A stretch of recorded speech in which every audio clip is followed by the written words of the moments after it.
Hola, buenas tardes. El teórico que vamos a dar el día de hoy se trata de hemorragia digestiva baja. Vamos a analizar un poco la hemorragia digestiva baja, la clínica, la paraclínica, el tratamiento, cómo estudiarla y después, sobre todo, también valorar aquella hemorragia digestiva baja de origen incierto, que después vamos a decir cuál es el concepto de la misma, que es una hemorragia digestiva baja que está originada en el intestino delgado, por lo general en el intestino delgado, son menos frecuentes, pero es el análisis que vamos a hacer a continuación en este teórico. En cuanto al sangrado digestivo bajo o a la hemorragia digestiva baja, la podemos definir como ese sangrado digestivo que se origina distalmente al ángulo duodeno-yeyunal de Treitz, ¿verdad? Por encima del mismo es la hemorragia digestiva alta y por debajo una hemorragia digestiva baja. Es un síntoma de consulta clínica común, es frecuente, con una mortalidad aproximadamente entre un 3 a un 5%. Es una manifestación clínica de muchas enfermedades, como luego vamos a analizar, y muchas veces tiene un diagnóstico etiológico y de localización, sobre todo también, que es difícil. Y tiene mayor recurrencia, es un concepto importante, que la hemorragia digestiva baja, si bien es menos frecuente que la digestiva alta, tiene mayor índice de recurrencia que la hemorragia digestiva alta. Debemos destacar que, como ya dijimos, tiene un patrón de sangrado diferente, que luego vamos a analizar con un encaje clínico particular en cada contexto. En cuanto a la forma de presentación clínica, como ya dijimos, una hemorragia digestiva se define como aquella sangre que proviene del aparato digestivo, baja cuando es distal al ángulo duodeno-yeyunal de Treitz, y podemos decir que clínicamente se manifiesta sobre todo por enterorragias y rectorragias. La enterorragia, clínicamente la interrogamos como si el paciente presenta sangre mezclada con las materias fecales, y la rectorragia puede ser sangre recubriendo la materia fecal o sangre roja o la expulsión de sangre roja por el ano luego del acto defecatorio, que por lo general el paciente lo nota al secarse el ano con el papel higiénico, ¿verdad? Menos frecuentemente son las melenas. Las melenas son sobre todo un síntoma de una hemorragia digestiva alta, pero el concepto es que incluso aproximadamente hasta el ángulo derecho del colon se puede manifestar con melenas. Las melenas recuerdan que la sangre sufre un proceso de digestión enzimática por parte de enzimas de las bacterias intestinales y del estómago y del gastroduodeno, la cual las transforma en un cambio de color, ¿verdad? Se forman materias de color alquitraneado, oscuro, negro, con un olor característico que es fétido, son pastosas y brillantes. Pero bueno, el concepto es que melena es menos frecuente que enterorragias y rectorragias, pero puede ser un síntoma de una hemorragia digestiva baja. Por lo general son de corto tiempo evolutivo y cesan de forma espontánea. En el 80-90% de los casos, como la hemorragia digestiva alta, cesan de forma espontánea. ¿Tienen riesgo de inestabilidad hemodinámica? Sí, puede pasar. El paciente se presente con una hemorragia digestiva baja grave o cataclísmica o muy severa. Es lo menos frecuente, pero puede pasar. Puede requerir transfusión, de acuerdo al volumen de sangre perdido, y puede exigir una terapéutica urgente, ya sea quirúrgica o no quirúrgica. Por lo general, la hemorragia digestiva baja, si bien no es en todos los pacientes, en la mayoría de los pacientes una hemorragia digestiva baja requiere internación para su estudio consecuente, ¿verdad? Y tratamiento. En cuanto a la etiología de las mismas, Una cosa muy importante que debemos conocer nosotros es el origen del sangrado. Si bien la etiología es muy importante, también es importante el origen.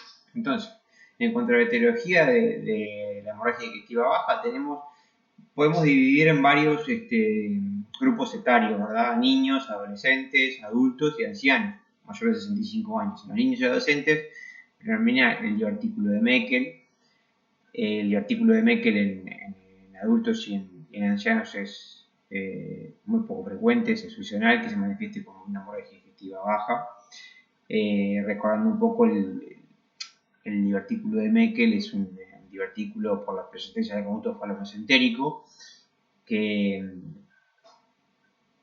persiste con una malformación y tiene tejido ectópico, tanto pancreático, gástrico y duodenal, que puede erosionar la mucosa y generar sangrados. Pero bueno, no es lo más frecuente a nivel adulto y anciano, ¿verdad? En los niños, como dijimos, el Meckel y adolescentes también. En la adolescente ya empieza luego el Meckel, la enfermedad inflamatoria intestinal, la enfermedad de Crohn, la enfermedad de Cook. Y en los adultos, la causa más frecuente de una hemorragia digestiva baja es la patología diverticular, la enfermedad diverticular colónica o la diverticulosis colónica. Secundariamente son las angiodisplasias. Las angiodisplasias son malformaciones venosas que se dan sobre todo a nivel del colon derecho, que pueden sangrar. El cáncer. Y en ancianos mayores de 65 años, hace años atrás la causa más frecuente era la angiodisplasia, pero hoy por hoy podemos decir, con esa flechita como le indica, que la enfermedad diverticular es la causa más frecuente de la hemorragia digestiva baja en ancianos o en pacientes mayores de 65 años. Vemos que el cáncer colorectal está en tercer lugar, y luego tenemos también la isquemia intestinal. Según la topografía, la podemos dividir en causas de origen anal o del canal anal, colorectales y del intestino delgado. Entre las causas anales vemos, por ejemplo, las hemorroides, fisuras, neoplasias.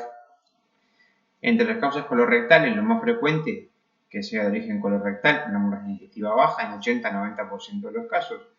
Como ya dijimos, los divertículos del colon, angiodisplasias, tumores, colitis isquémica, infecciones y radioterapia, lo que se llama la rectitis rádica, por radioterapia.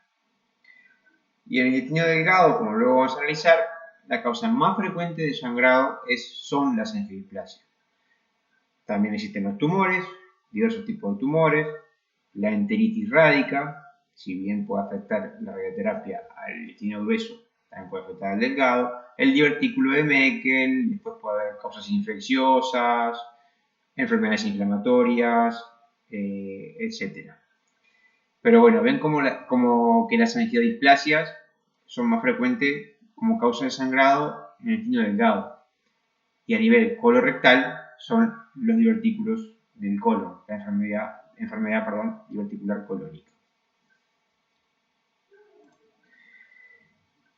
Podemos decir que esta patología global, ¿no? La hemorragia digestiva baja se da más en ancianos, en pacientes que tienen comorbilidades, es decir, patologías previas asociadas, en pacientes tomadores de aspirina o AINES y anticoagulantes.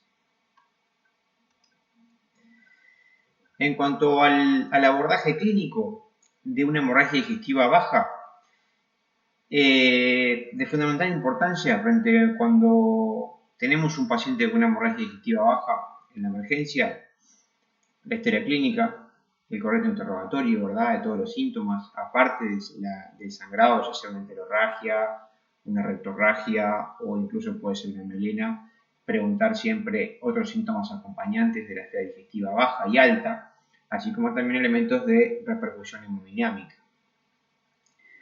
Un concepto que tenemos que tener importante es los pacientes que presentan una hemorragia digestiva baja, cuyo origen es bajo realmente, no es un sangrado masivo ni un sangrado grave. El concepto que tenemos que tener es que todo aquel paciente que se manifiesta clínicamente o presenta una hemorragia digestiva baja, cataclísmica o gravísima, con mucha pérdida de sangre, o un paciente chocado, un paciente grave, debemos descartar que ese sangrado no sea realmente un sangrado de origen alto. ¿Por qué? Porque en caso de hemorragia digestiva alta, graves, es decir, con alta tasa de sangrado agudo, lo que se hace es que no se le da el tiempo a la sangre para formar la melena y se manifiesta como una enterorragia. Entonces podemos estar viendo un paciente que tiene una enterorragia masiva, muy voluminosa, en un paciente inestable, chocado. El concepto que hay que tener es que en ese caso de paciente puede nuestro paciente presentar un sangrado digestivo alto y no le dio el tiempo para formar la melena porque no pudieron ejercer su efecto las bacterias para formarlas. Por lo tanto, debemos estar obligados a descartar una hemorragia digestiva alta mediante el gesto mínimo, la colocación de una sonda nasogástrica para verificar que no venga sangre roja por la misma que nos confirma, ¿no?, que es una hemorragia digestiva alta y bueno, y en ese caso la realización de una fibrogastroscopía para ver el origen y el sitio del sangrado. Como ya dijimos, en ese tipo de pacientes, descartar la hemorragia digestiva alta, establecer un correcto diagnóstico y tratamiento. En cuanto al diagnóstico, para una hemorragia digestiva baja tenemos muchos estudios. Estudios endoscópicos son los más usados y de primera línea. La arteriografía, el centellograma, la tomografía, la angiotomografía, la resonancia y la colonoscopía virtual. En cuanto a los estudios endoscópicos, son los de primera elección, es decir, los de primera línea. En todo paciente con una hemorragia digestiva baja, vamos a necesitar una fibrocolonoscopía o una rectosigmoidoscopía. Es un estudio invasivo que tiene un alto rendimiento, alta sensibilidad, especificidad. El rendimiento va a ser mayor si el estudio se puede hacer lo más precozmente posible para ver el sitio de sangrado y para ver también el origen del mismo. Es de fácil obtención, está disponible, tiene bajo número de complicaciones y puede ser terapéutico. La fibrocolonoscopía se puede hacer, de preferencia, se debe realizar con anestesia general, ya sé que es un estudio invasivo, molesto hacia el paciente, ¿verdad? Y es discutido su uso en una hemorragia masiva, grave, cataclísmica. Más que discutido, no se hace en realidad, porque no vamos a permitir, nosotros tenemos que preparar ese intestino. Hay que preparar el intestino para hacer una fibrocolonoscopía mediante una dieta, mediante laxantes vía oral y se pueden hacer enemas también. Entonces, si no podemos prepararlo porque tenemos un paciente con un sangrado grave, chocado, no lo vamos a poder hacer el estudio nunca. Puede ser diagnóstico, como ya dijimos, puede ser terapéutico. Diagnóstico porque nos permite ver las lesiones, la topografía de las mismas, ¿verdad?, las características de las lesiones, de los divertículos, un tumor, el aspecto, su topografía. En caso de ser un tumor, un cáncer, se puede obtener una biopsia para confirmar un diagnóstico. Y en caso de, por ejemplo, puede ser terapéutica también en el caso de las angioedisplasias. Como dijimos hoy, las angioedisplasias que asientan sobre todo en el colon derecho, a nivel del ciego, el colon ascendente, que son malformaciones venosas, que son una causa de sangrado, la segunda causa de sangrado, sobre todo en pacientes ancianos. Lo que se puede hacer hemostasis endoscópica mediante, hay diversos métodos, pero uno de los más empleados en las angioedisplasias son el gas argón. El gas argón, que a través de un electrodo se utiliza también con el mismo, acoplado al gas, con un electrodo que genera una radiación ionizante que produce una quemadura térmica o eléctrica de la mucosa con la interrupción del sangrado de la angioedisplasia.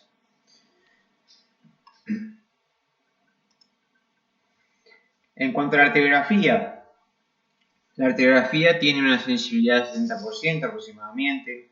Requiere para hacer diagnóstico la arteriografía aproximadamente un sangrado activo, ¿verdad? A 0,5 a 1 mililitro minuto. Eso es la condición que requiere la arteriografía para poder ver cuál es el sitio que está generando la hemorragia digestiva, ¿verdad? Sin un sangrado activo puede ser útil cuando hay malformaciones vasculares o tumores hipervascularizados. Puede ser terapéutica. La angiografía visceral, o sea, la angiografía o arteriografía visceral mesentérica superior e inferior, puede ser terapéutica. Lo que se hace es por punción de la arteria femoral, se llega a los vasos mesentéricos, se instila el contraste y se ve dónde dónde está el sangrado activo, ¿verdad? Puede ser terapéutica, es decir, que puede tener sangrado mediante la inyección de vasopresina o somatostatina, que son agentes vasoconstrictores esplácnicos, o también nos puede permitir realizar la embolización, es decir, la oclusión del vaso sangrante con diversas sustancias. Hay muchas sustancias que pueden ser agentes embolizantes de sitios sangrantes. Por ejemplo, las micropartículas de alcohol polivinílico, otros son los espirales o los coils de acero inoxidable, que también pueden ser usados, están disponibles, permiten la oclusión mecánica del vaso, generalmente de forma parcial, no total. Hay otros agentes que son los agentes líquidos, como por ejemplo el cianoacrilato, son más difíciles de usar y requieren un entrenamiento especial. Y otro de los más usados y más accesibles por el costo es el gel foam, la clásica gelita o gelatina. El gel foam es un agente hemostático derivado de la piel del cerdo que es económico y fácil de usar. Que también se usa por vía, o sea, no solo por arteriografía, sino por vía, dentro de la vía quirúrgica convencional laparoscópica para hacer hemostasis del lecho hepático, etc. La arteriografía, como dijimos, requiere experiencia y bueno, en algunos centros hay, en otros no, muchas veces requiere un traslado al paciente, el paciente puede estar inestable y se obtiene en algunas horas de oficina, quiere decir que se puede obtener en algunos momentos y otros no, a veces es difícil. Acá vemos imágenes de arteriografía, por ejemplo en las imágenes de la derecha, la arteriografía de la mesentérica superior, con la rama iliovisceropendiculares, la cólica superior derecha, sobre todo en la imagen inferior la iliovisceropendiculares con sus ramas, y a nivel de la parte izquierda vemos la mesentérica inferior con la cólica superior izquierda, el tronco de las sigmoideas, como se contrasta todo el árbol vascular. En cuanto al centellograma, es otro estudio no invasivo, no requiere preparación, tiene mayor sensibilidad de arteriografía de 0,1 a 0,4 mililitros minuto el sangrado para hacer diagnóstico, pero tiene baja especificidad, requiere traslado y es un estudio costoso. Se utiliza un centellograma con tecnecio, con indio, con glóbulos rojos, marcados con tecnecio con indio para identificar el sangrado, pero ya les digo que es un estudio que no se usa, tiene un costo elevado y es de disponibilidad muy limitada. En cuanto a la tomografía y la resonancia, sobre todo la tomografía, el más rendimiento o el rendimiento más alto es la tomografía, pero con angiotomografía, es decir, la tomografía que lleva contraste arterial, en fase arterial, la cual nos va a permitir ver muchas veces un sangrado activo a nivel del árbol vascular visceral, mesentérico, y nos puede aportar muchas veces también, sobre todo, la visualización, ¿no? de divertículos, de tumores, etc. Como dijimos, la angiotomografía tiene una sensibilidad y especificidad altas, del 85%, tanto en intestino grueso como en intestino delgado. Detecta un sangrado mayor a 0,3 mililitros minuto. No es terapéutica porque no se puede hacer ningún tratamiento para detener esa hemorragia, pero nos permite ver el origen del sangrado y muchas veces la causa del mismo, la etiología. Y la principal indicación de la angiotomografía es el paciente que presenta un sangrado mantenido, que no es posible hacer fibrocolonoscopía porque el paciente, por ejemplo, no se puede preparar para fibrocolonoscopía, ejemplo, tiene una mala función renal, hay que corregirla de forma rápida y no se puede preparar de forma rápida, o estuvo mal preparado, pero bueno, esa es la indicación principal de la angiotomografía, el paciente que presenta un sangrado mantenido, reiterado. Si bien no es un sangrado grave o cataclísmico que el paciente se encuentre en shock, tampoco es un sangrado leve, en el cual no podemos hacer una fibrocolonoscopia. O por otras causas también puede ser.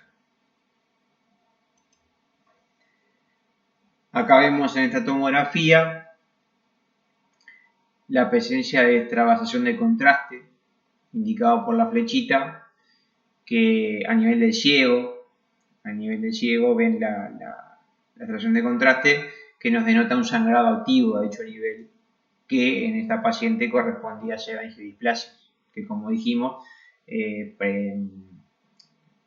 su mayor frecuencia se da en el ciego y en el colon ascendente. En cuanto a las herramientas terapéuticas, frente a la hemorragia digestiva baja, bueno, tenemos técnicas no invasivas o mini invasivas y abordaje quirúrgico. Ya hablamos de la hemostasis endoscópica, de la arteriografía, y en lo quirúrgico, bueno, muchas veces, varios años atrás, frente a pacientes que tenían una hemorragia digestiva baja, chocados, con shock hipovolémico, con hemorragias graves, pacientes muy inestables, no había la disponibilidad de recursos diagnósticos y terapéuticos como lo hay hoy, por ejemplo, con arteriografía. Entonces, a veces los pacientes terminaban operados, se resecaba todo el colon, el paciente seguía sangrando, o sea que la causa era otra. Pero bueno, el concepto es de evitar las resecciones intestinales a ciegas y como siempre, ser abordado esto de un equipo multidisciplinario, ¿verdad? Bien, como dijimos al principio, lo que vamos a ver, sobre todo, bueno, yendo un poquito para atrás, lo que vemos acá, el tratamiento de la hemorragia digestiva, el final, ¿no? Del tratamiento va a ser sobre todo de la causa, ¿verdad? Por lo general, o sea, si es una diverticulosis o un cáncer, eso se ve en los capítulos correspondientes, ¿no? Pero ese era el concepto que quería darle con evitar resecciones a ciegas en pacientes que presentan un sangrado digestivo masivo, que puede haber otros estudios invasivos como la arteriografía, la cual vamos a analizar luego, que nos brinde un diagnóstico y una terapéutica adecuada. La siguiente parte de este teórico vamos a hablar un poco de la hemorragia digestiva causada en el intestino delgado, que como dice ahí es un desafío quirúrgico porque si bien las localizaciones del intestino delgado son menos frecuentes, son un 5, un 10%, como dijimos hoy, más frecuente es rectocolónica y anal luego, y después el intestino delgado es un 5, un 10%, es la causa más frecuente de hemorragia digestiva baja de origen incierto o origen oscuro, que ya vamos a ver cómo la definimos y de qué se trata. Los problemas particulares de una hemorragia digestiva causada por un origen por algo que haya en el intestino delgado que está sangrando, el riesgo de vida, la amplia demanda de recursos técnicos, diagnósticas y terapéuticas, requiere un correcto algoritmo de estudio diagnóstico y puede plantear problemas terapéuticos y diagnósticos. Acá vemos una arteriografía en el cual está señalada la flecha roja grande, la arteria mesentérica superior. Vemos las múltiples ramas hacia el intestino delgado, las ramas yeyunales, y se ve una tumoración hipervascularizada.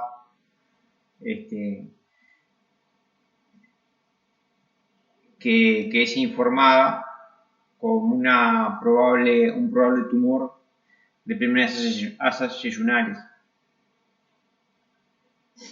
En este paciente, en este ejemplo, se hizo una laparotomía. El paciente vino por una hemorragia digestiva baja, en el cual se identificó el sitio de sangrado y se hizo una arteriografía diagnóstica, podemos decir, no fue terapéutica, pero fue diagnóstica, pero nos permitió ver cuál era la causa del sangrado. Entonces, con esa causa del sangrado conocida, uno va dirigido a la etiología del mismo, ¿verdad? Se hizo la laparotomía y se encontró la tumoración a nivel del yeyuno, que se resecó el intestino delgado, un sector, y la anatomía patológica definitiva fue un tumor estromal, sin parámetros malignos, sin malignidad, un tumor de estroma, un GIST yeyunal.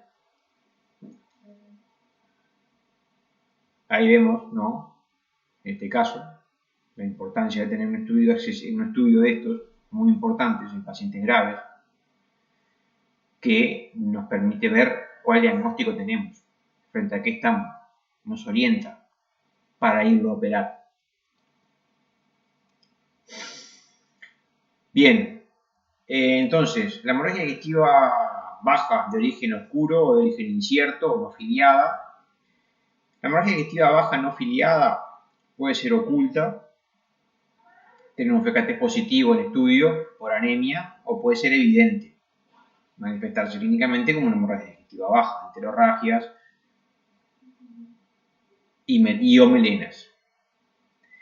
Como ya dijimos, es un desafío mayor desde el punto de vista diagnóstico y terapéutico.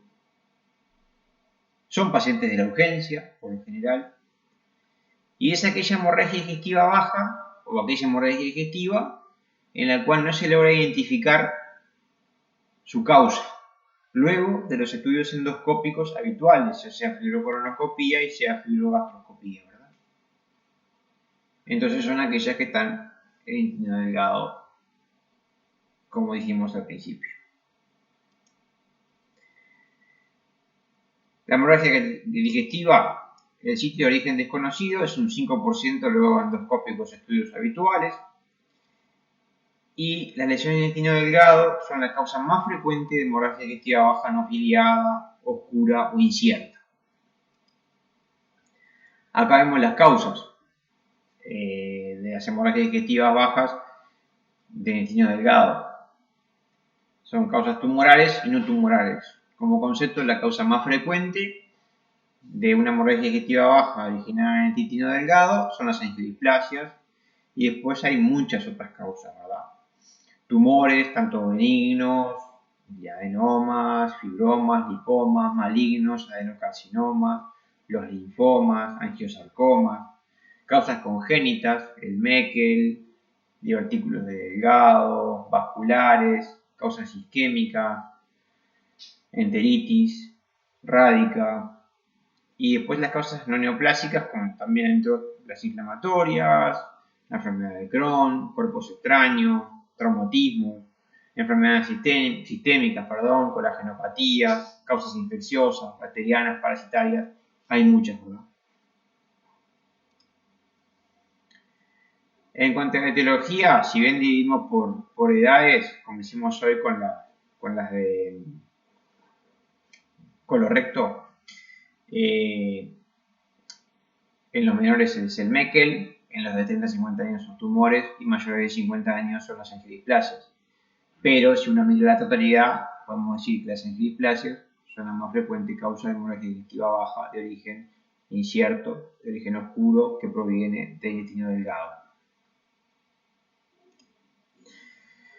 Como dijimos, son lesiones sincrónicas, pueden ser metácronas, tienen un índice de sangrado de menos de 10%, raramente se manifiestan como hemorragias masivas y dan sangrados recurrentes en un 50% de los casos. En cuanto a los tumores, es la segunda causa de sangrado. Es una causa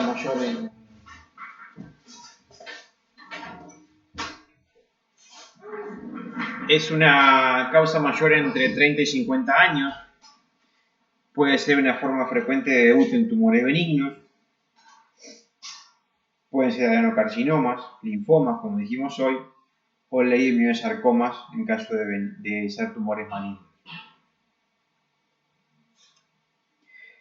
En cuanto a la evaluación clínica de la hemorragia, primero hacemos, como dijimos hoy, el diagnóstico de hemorragia digestiva baja, ¿verdad?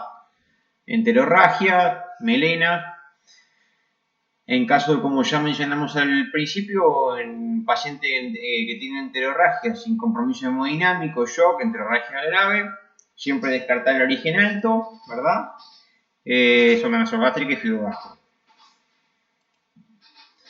Valorar la clínica, valorar sobre todo el diagnóstico de severidad de sangrado, recordando que leve es una pérdida de un 15% de la volemia, moderada un 15 a 25%, grave 25-35% y masiva mayor al 35%. Sabemos que, como siempre, la severidad de un sangrado, en cualquier sangrado en realidad, va a depender del volumen del sangrado, del tiempo de producido el sangrado y del terreno del paciente.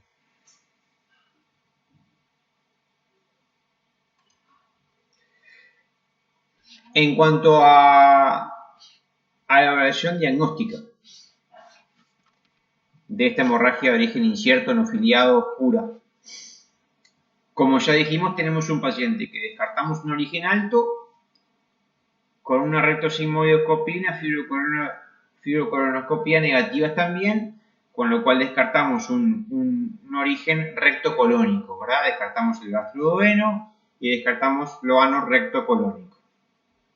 Entonces, nos basamos en tino delgado, ¿verdad? Como venimos hablando. Hay que hacer una historia de exploración física adecuada.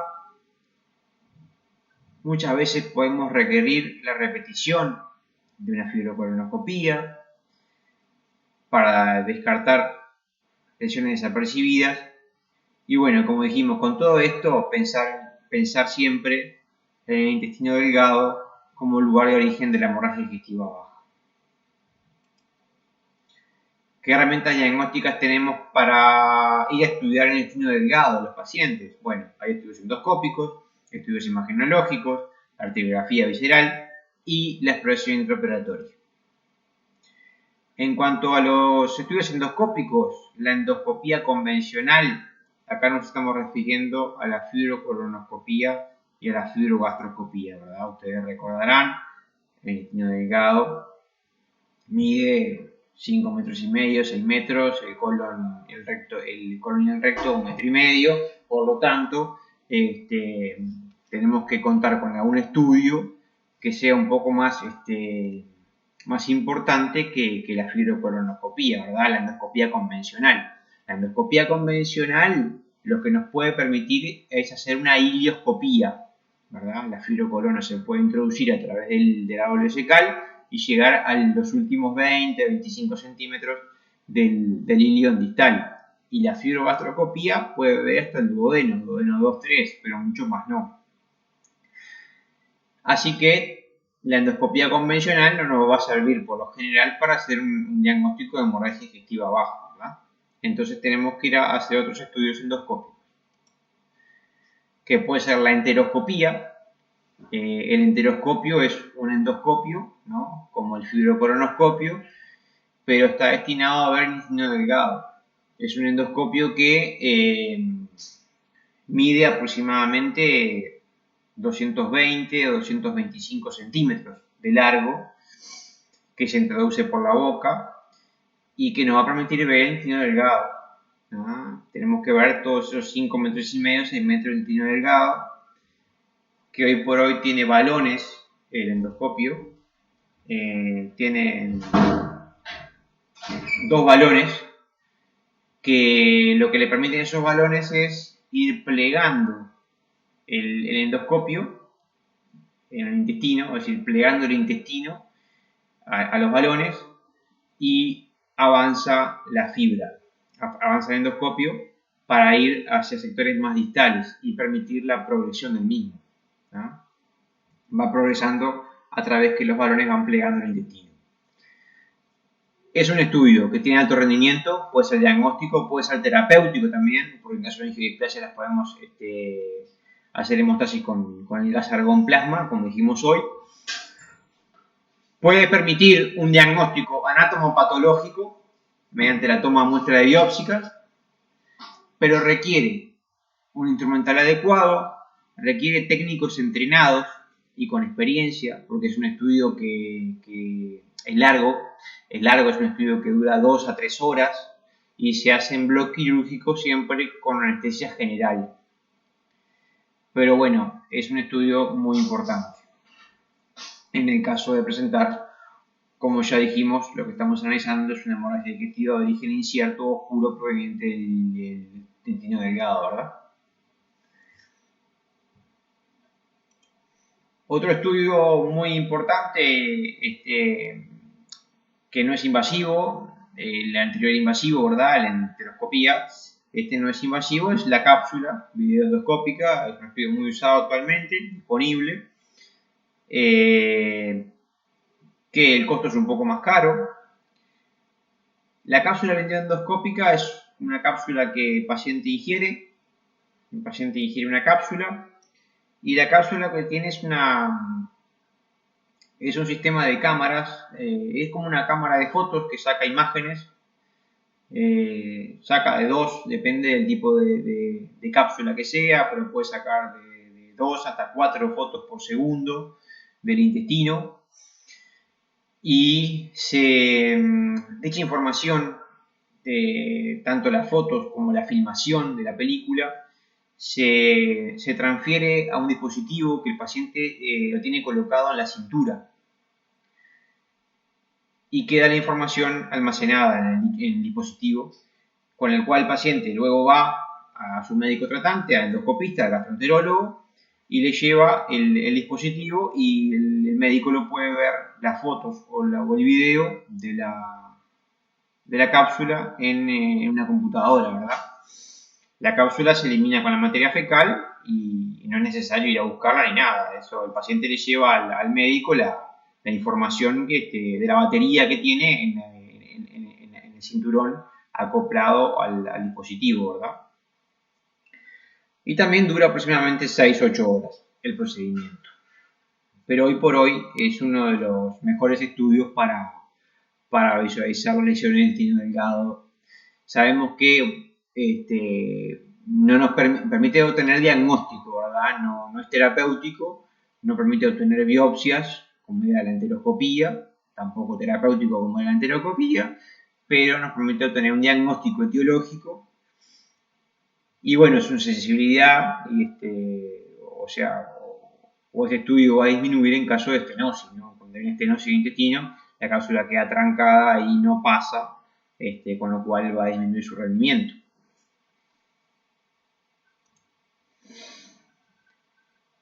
Y luego tenemos la enteroscopía intraoperatoria.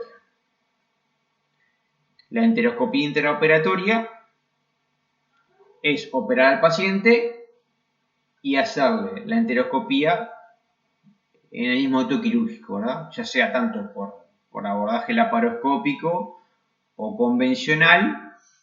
El endoscopista introduce el enteroscopio por la boca y lo que hacemos nosotros es ir ayudándole al endoscopista a ir enhebrando el intestino delgado progresivamente, lentamente, para poder visualizar todo, plegarlo en el endoscopio, digámoslo así, y para ver la lesión.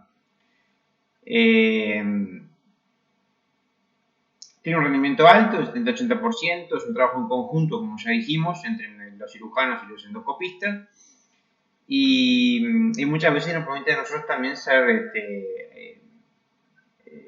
en caso de que el endoscopista nos informe una lesión específica, ir a operar a ese paciente y resecarle si está afectado, etc.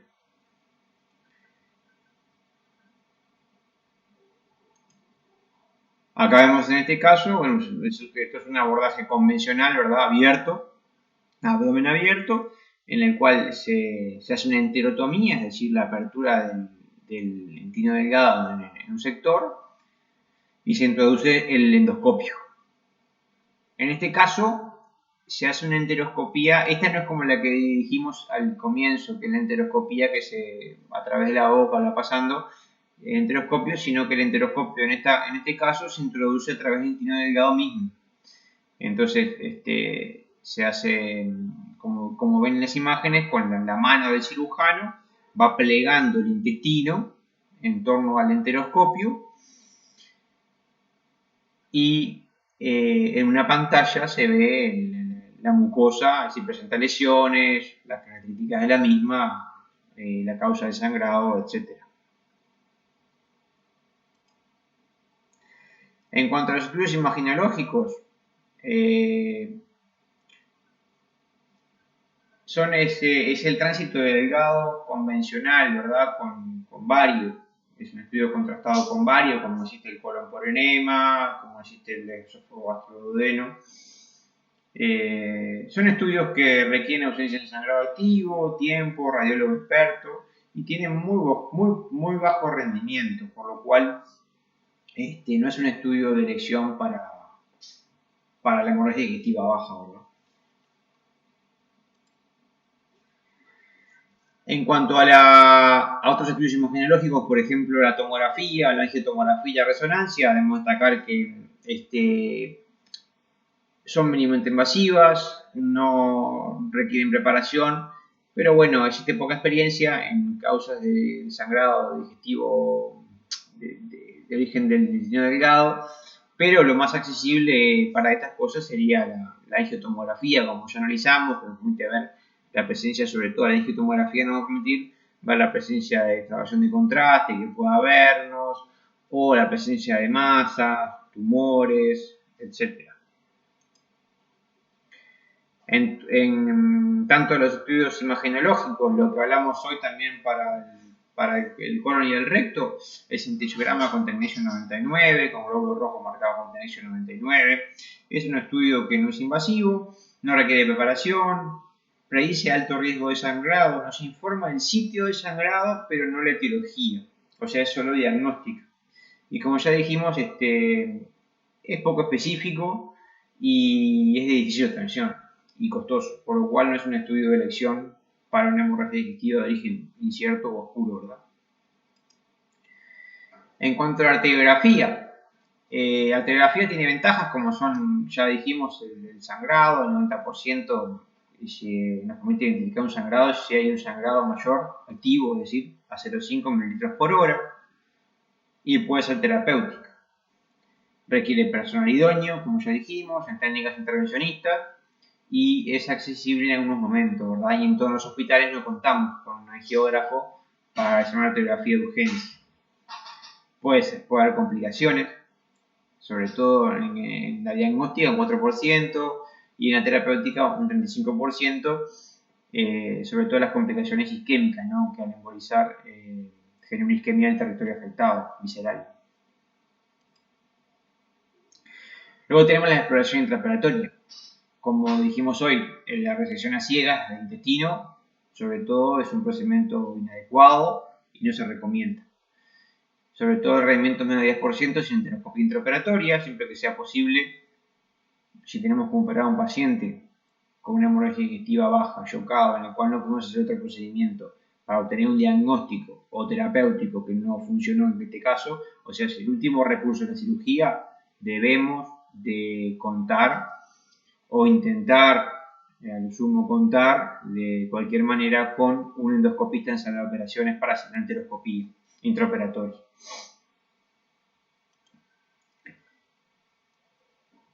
En cuanto a la elección del algoritmo diagnóstico y los estudios a solicitar en estos pacientes, bueno, como siempre tenemos dificultades.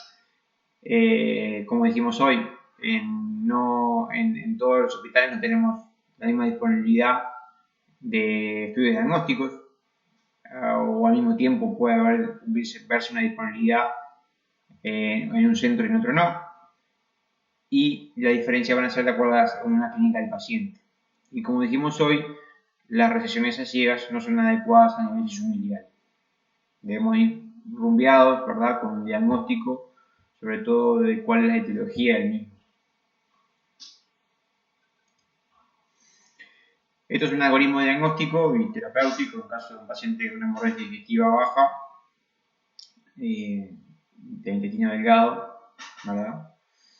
En el cual nos podemos enfrentar a un paciente con hemorragia masiva, chocado, grave, inestable, en el cual el estudio de elección en estos casos es la arteriografía. Arteriografía de urgencia, que puede ser diagnóstica y terapéutica o solo diagnóstica. Si la arteriografía es diagnóstica, pero no pudo hacer la terapéutica, bueno, nos informó que existe algo que está sangrando, nos identificó el sitio de sangrado, dónde está, y lo que vamos a hacer es operar al paciente. Si la arteriografía fue terapéutica, bueno, hay que esperar a ver si la hemostasis fue efectiva o no.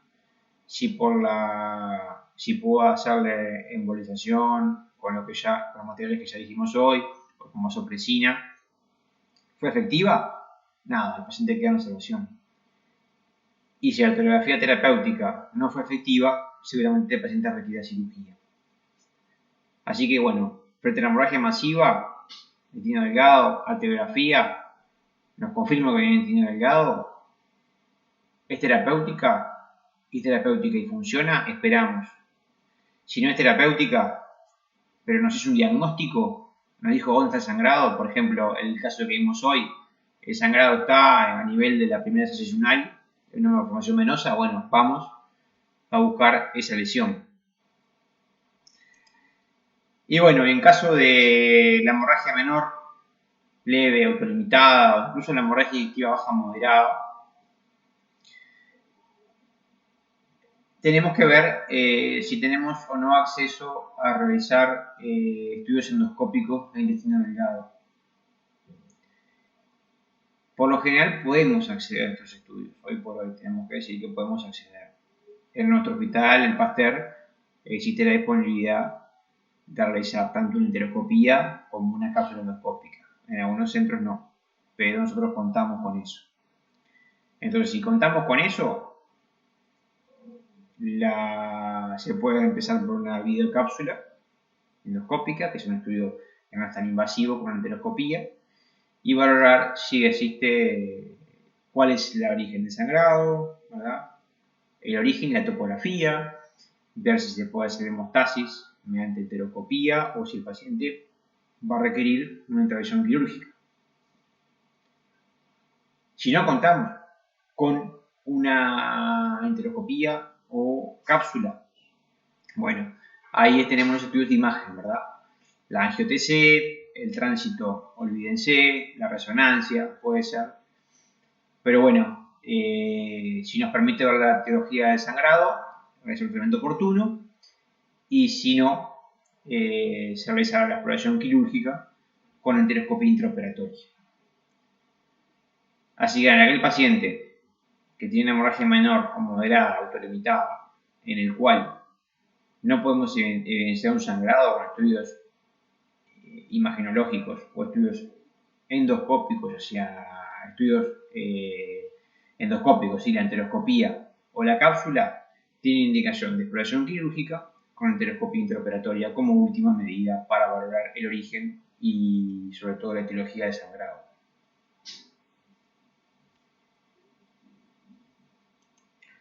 Muchas gracias y nos encontramos en el próximo teórico.